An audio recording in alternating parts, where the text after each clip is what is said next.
Aujourd'hui, on découvre ensemble le mode debug. Alors tout d'abord, rassurez-vous, le mode debug est très pratique même si vous n'êtes pas un développeur. Le mode debug, qu'on appelle aussi le mode développeur, permet d'accéder aux paramètres et aux outils avancés dans Odoo. Pour activer ce mode développeur, on peut le faire de 4 manières différentes. La première, la plus simple, c'est d'aller dans les paramètres.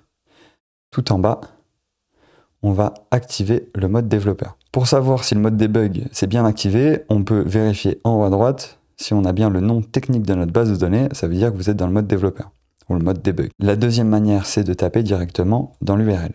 Donc ici, on va venir rajouter le paramètre debug est égal à 1. Et donc à ce moment-là, on se retrouve bien en mode debug. C'est aussi une autre manière de vérifier que vous êtes bien dans le mode debug. C'est au niveau de l'URL. Si vous avez ça, normalement, vous êtes en mode développeur. La troisième méthode consiste à utiliser la palette de commandes avec commande K sur Mac et CTRL K sur Windows. Ici, on tape debug et on peut activer le mode debug. D'ailleurs, cette palette de commandes, on peut aussi l'utiliser pour ouvrir une application plus rapidement. Ça nous évite de chercher.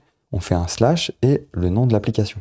Ici, on peut rentrer dans le contact. Ça nous évite de passer du temps à chercher les applications. La quatrième méthode, c'est vraiment pour ceux qui utilisent le mode debug de manière intense. On va se rendre ici sur l'extension, on l'ajoute à Chrome. Je retourne sur Odoo.